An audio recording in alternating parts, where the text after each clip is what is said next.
story is about only two chapters, and it's in the space. It starts with Matt Kowalski and Dr. Ryan Stone fixing a problem in the Explorer.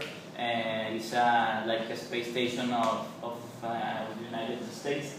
But when they are fixing the problem, they receive a call from Houston that another satellite from another country was crashed, and the pieces are going around, and maybe they can hit them. But by instance there's no problem. But suddenly they receive a call, and they say that the pieces of the satellite crash spaceship hit another space station, and maybe are there, and they are going into course to your position. So they quickly are trying to fix the problem and trying to get into the space station, but they don't have the time. So the remains of the other satellites crashing them, and they were in trouble. They went around the space without nothing to do, and in a moment, Dr. Ryan Stone unleashed from the space station, and he goes alone in the space, and he was trying to communicate with Kowalski that where are you? Give me some references, and let me go with you. But Dr. Ryan Stone was so frustrated and was running around the space, and he missed. Then like 15 minutes, 20 minutes later, Matt Kowalski goes for her, and then they return to the space, and they were talking about, we have to go to the Soyuz, another space station that was near there, and to take the spaceship from the Soyuz and go to another space station, a Chinese space station, so they can reach Earth, because Soyuz don't have the ability to go to space, but the Chinese station, yes, it had. So they go first to Soyuz, but when they get to Soyuz, another wave of pieces of satellite crash them, and then in that moment, Matt Kowalski loses. He goes away. Well, he sacrificed, because if the Dr. Ray Stones attached from like a rope, and then he grabs Matt, but Matt said, no, if I'm with you, we both are going to we're going to be lost in the space. So Matt says, I'm going to let you go and you save yourself. So Matt goes away, he loses, and Dr. Ryan Stone is still alive.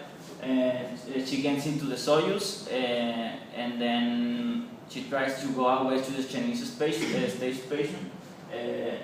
but the Soyuz the parachute was already shot, so it was attached in the pieces of the satellite, and then she has to go again out and disattach, and another piece of satellite crashed him again. But he resolved the problem and get in again in the spaceship. Then she was ready to go to the Chinese space station, but when she clicked the button of go or something like that, there was no gasoline, so he can't. And then she was like, oh, I don't care, and she was like laying down only in the spaceship waiting to death. But then she has a dream, she dreamed that Matt Kowalski returned and says to her that there's still the reserve of the landscape, so you can use that. And then she wakes up and says, oh, okay, and it's like hope again. Her expectancies of life conquer again, and she used her subconscious and use the landscape reserve of gasoline, and goes to the Chinese ship. And there he enters the Chinese spaceship, and she finally goes to Earth through heat and frustration and desperation. She goes to air, lands into a lake, and then he opens the doors of the spaceship, and all the water gets into her, and she was again frustrated and don't know what to do. But then he resolved it, takes out the spacesuit, and goes out and touches land and cry and wakes up and there's where finally the movie was resolved. They were in the space because they were facing a satellite that was up there, and she was a doctor, so she was the one who was going to fix the satellite. But that was her first time in space. She only had 6 months of training, and Matt Kowalski was more experienced than her. He was going to retire after that mission, but he dies.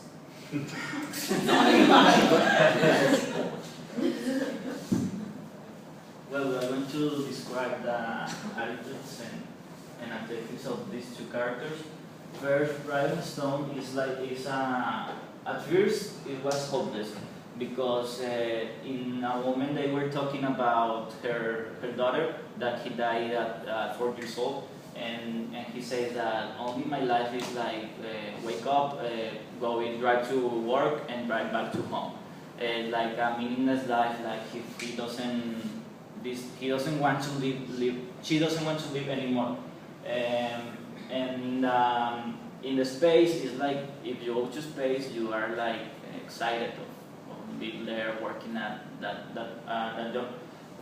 But she was also like quiet, serious, and don't taking so much mean of that.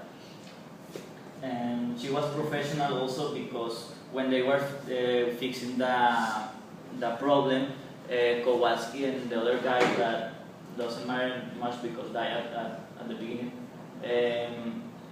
were like dancing and singing and telling stories and jokes, but she was like, no, silence the music and let me work, we have to finish this. Also, when the debris was going to hit them, she wanted to finish her job first and then come to explore. That's why we think it's provisional. And we think it's sad because she's always like, she didn't care that she was in space. She was like, I came here, and not like the other people that were in exploring. She was like, she didn't care at all, because she has lost all after her daughter died. Martin Crafty, we can see because in all the movie how she's a doctor. She fixed the problem immediately, and all the problems were resolved with the practice and loyalty. Because when Matt Kowalski goes away, she said, "No, don't let me alone. I want to go with you." She prefers to be with him than being alone and trying to resolve the problems by herself. And even when Matt goes, she said, I will get in the Soyuz and go for you. And Matt said, no, save yourself. Even if she was hopeless, she was also a fighter because maybe it seems like she don't want to live, but she's always in the moment. She's always fighting and never gives up about the problems. Only in the moment before the dream, but in the other events, she was always wake up. She was dead, like inside, because she didn't show any expressions at all. She just was desperate. She was lonely because she knew she was alone in the world.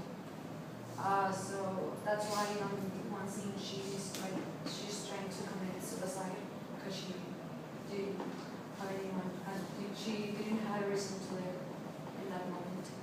She is strong because even though she had lived all in the journey rough patches,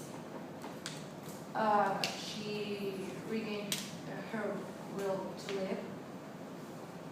She wasn't confident because she always is saying like, no, I can do it, or like she didn't believe she could save herself, and she was scared because she was screaming all the way.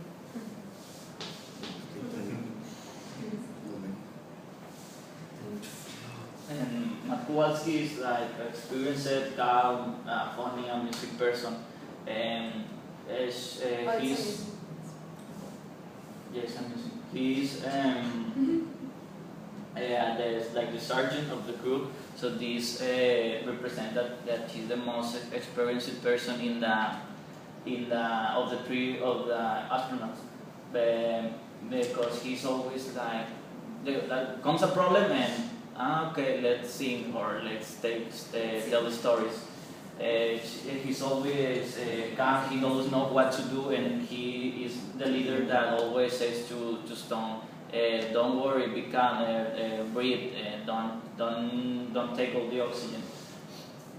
And He was funny because he was always telling jokes, like when the satellite broke.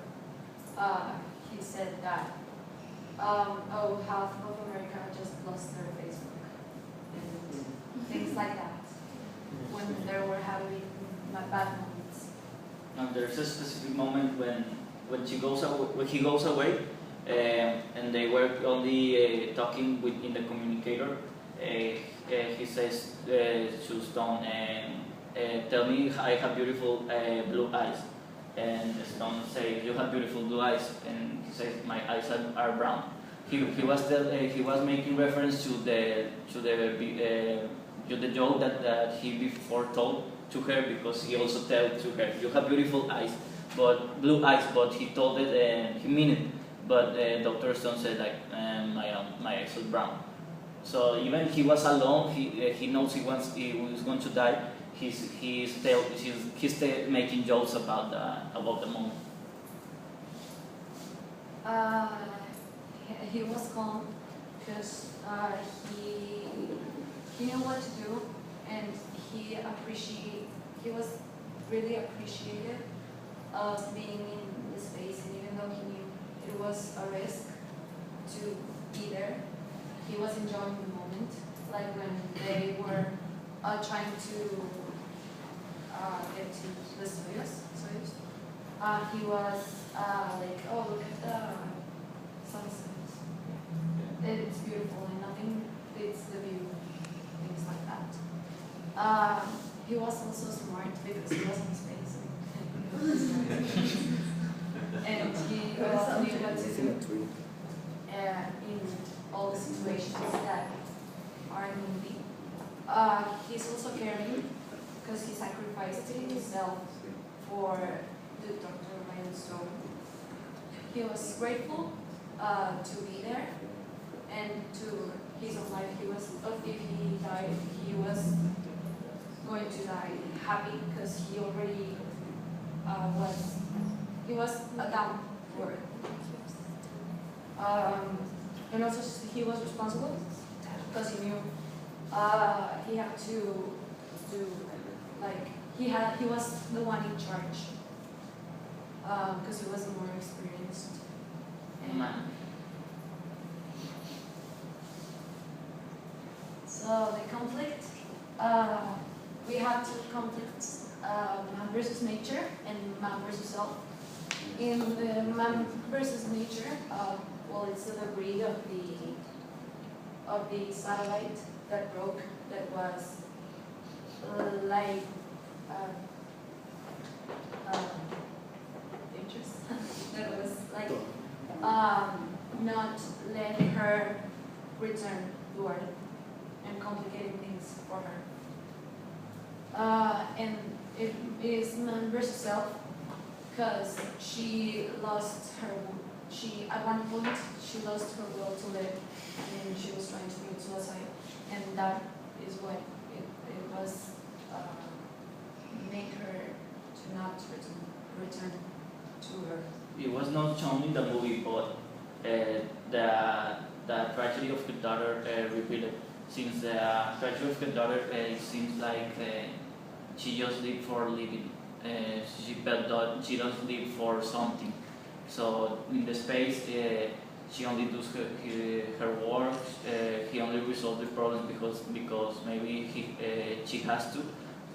But she never was like, oh yeah, I want to live, I want to go ahead, I want to return to her and live my life.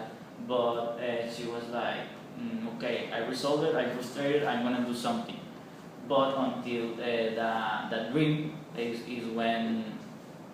when she realizes that, okay, I have to go ahead, I have something for to live, and I have to return to her. So she resolved the problem. She was perseverant and fighter and going ahead, and she realized that, okay, I have a good life and I can go for it.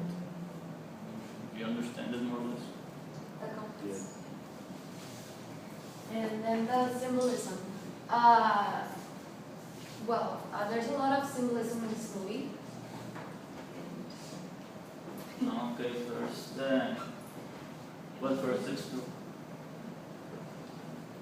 Okay, the Soyuz is like the perseverance they have to have for living, because it's like the first step for surviving. It's the first objective they have to reach to live. If they don't reach Soyuz, they don't have any more hope to return to Earth. So they have to be perseverant and then never give up to get into that spaceship. The explorer, it's the symbolism of the start of her life. Like she was trying to explore herself and her feelings, and that's the symbolism of explorer, like the beginning of her journey. And then we have the dream. Okay, the dream is a very symbolic moment, not object. Is not reappear. It's like an hallucination of her. This dream means the hope, the renewed hope she had for living. In that moment, before the gasoline goes off, and she was okay. I don't want to know anymore about this. She just lay down in the ship, and she heard something in the radio, dogs and some people, and she was okay, yes, and having fun even, but she doesn't make any more effort for surviving. But the dream it's like a subconscious, like her own mind telling her, okay, there's hope. I know I can do something, and I'm gonna do it. So let's go for it. And also in the dream, Matt Kowalski, it could be a symbolism of God, of how He recreated her and make her to regain her will to live. And also he was like being always for her and making her feel more calm and better. And as he recreates her, there's a scene that when she's floating on the spaceship, and she was trying to kill herself. That's that image, and that could be a symbolism of an embryo, because she was not prepared to live her life yet, and she was like recreating herself for her reborn, for her to be reborn. And the first when you start, there is a lot of symbolism there, because when she comes out of the water, it's like she's almost, well, she's not naked, but she doesn't have a lot of clothes, and she was like, she was like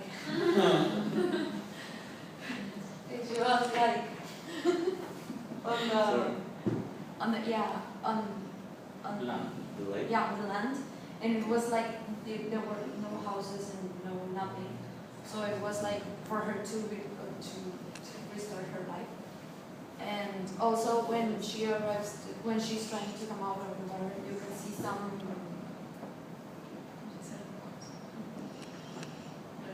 renacuajos. Tadpoles. Baby frogs. Tadpoles. Also like starting like a new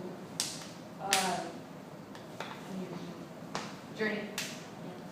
Yeah. And also in the spaceship you can see like a Buddha, and I thought that it was like a connection between evolution and God and like religion, like both of them were like one on the movie, and there was no one that they couldn't be like one without the other. And the message of the movie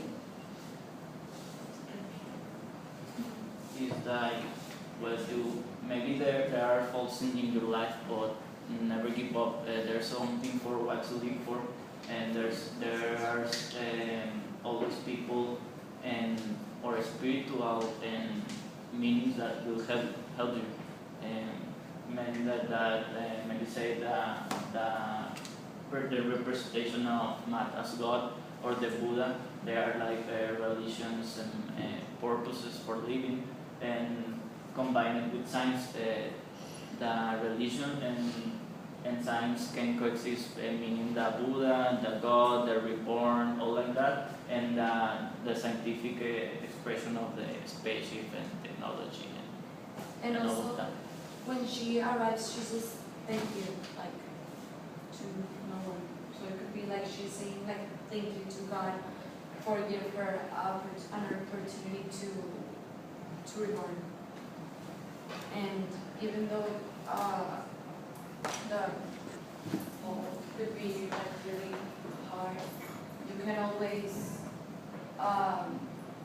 make a new start, and life is too short,